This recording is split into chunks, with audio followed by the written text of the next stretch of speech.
To most Koreans, Seoul is more than a city or a home. It is a symbol of national pride and of a people's heritage. Even before the sound of fighting dies, the first refugees reappear. Few return to find their homes as they left them. The communist troops have lived off the land, sacking, pillaging, raping the city during their brief stay. But in the refugees' eyes, what remains can be rebuilt. Life can be resumed once more where it was so harshly interrupted. Mostly the dangerous cases were burned cases from napalm bombs and all sorts of other bombs and gunshot cases. Now the bomb cases were the first problem, and medical supplies, most especially plasma. Well, we received the supplies and the plasma and the other things urgently needed.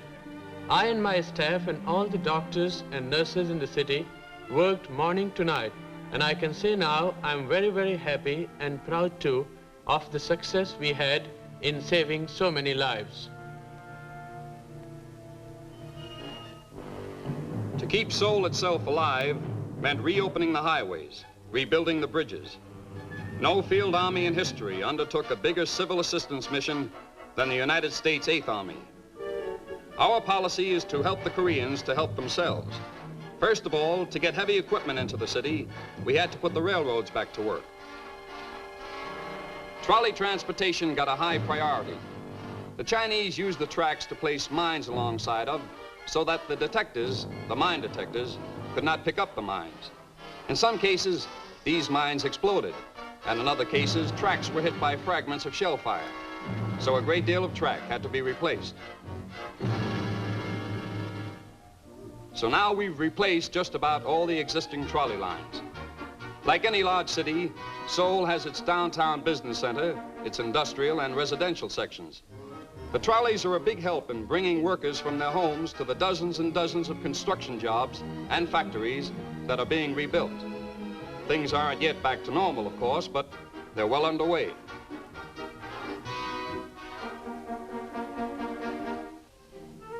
Most of us figure Seoul is one of the cleanest cities in the Orient.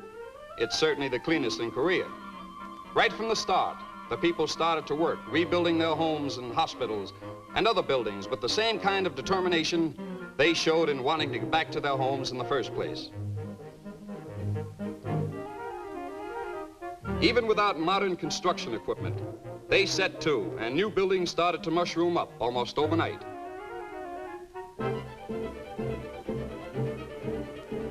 During the years before the war, Seoul developed into a good-sized industrial city. But the various bombings of the city completely destroyed the power plants. To get heavy and light industry back on its feet, we had to restore the power plants. Army technicians went to work to repair what was salvaged, and missing parts came from Japan. Now power is going out fast where it's needed most. It's the job of the Civil Assistance Commission to encourage industry back into operation as quickly as possible. By this, we mean that we assist these people in the reconstruction of their plants and in supplying them with the necessary material. That is, the crude material which can be used for manufacturing purposes. Raw materials are the #1 priority in the problem of production. In this particular factory, about half the cotton comes from the United States, the other half from Korean sources. As well as turning out needed products, rehabilitating Seoul's industry means more jobs for the city's population. With our colleges and universities, Seoul is the educational capital of Korea. As a people, we Koreans put high value on education. Rebuilding and expanding the school system is one of our chief aims. Where we found no school buildings for the classes, where the schools were burned or bombed, we held outdoor classes so as not to interrupt the education any more than is necessary. In the Republic of Korea, it is the policy that everyone goes to school. By law, every child over 6 is entitled to full primary schooling. But we can now take only 3/4 of these children. Poverty prevents some parents from sending their children. In other places, there are no schools. But we are educating more children every day. Some children, the orphans, are less fortunate. These children are found sometimes in the streets, other times at people's doors who have no children. We have over 200 children at this orphanage alone. The poor little things have been many days without food or bathing. Some die on our hands. Other times we get them through all right, and it gives us great joy to see them happy again. Earlier, it was very difficult for us to nourish these children. But now, with the help of the American officers and men and the CAC organization, we have much pleasure of giving the children anything they want. We have only to ask for it, and we get it. If we need anything at all, we have only to ask, and the children get all the vitamins and anything that they need.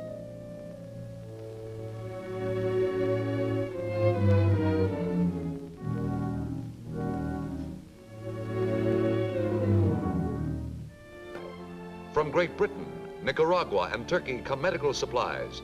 From India and Norway, from Israel and Sweden, from Denmark and Germany, Iceland and France. And from the United States alone, aid totaling nearly $500 million is received.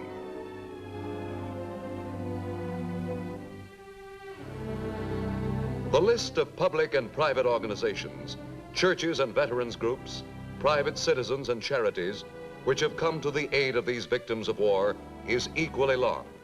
To have done less, to have failed the Korean people in this their second hour of need, would have been to allow defeat by neglect, where defeat by aggression was so determinedly denied.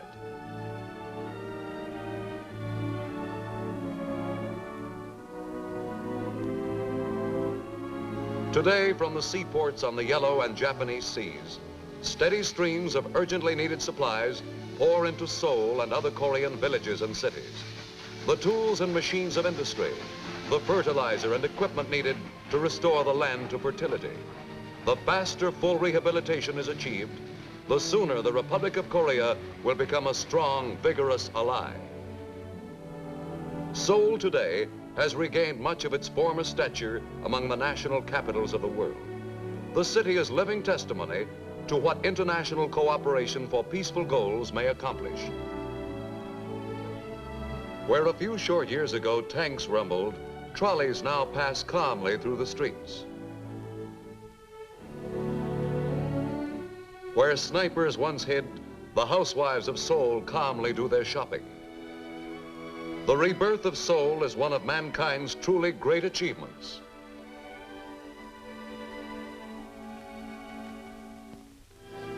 Yet the task of reviving Korea completely, or even of Seoul alone, is still far short of completion. More than 1 million homeless people remain.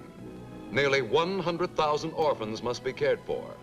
A livable future must be provided for them.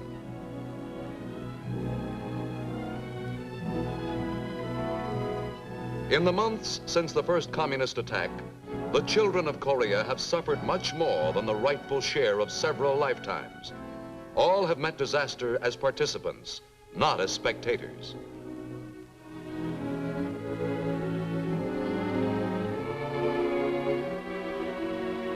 Yet their faith has conquered despair. Their hope for their land's future remains strong, if only to guarantee that their prayers for a life untroubled by sudden death and famine and war be granted, the free world's efforts in Korea will stand forever as noble ones.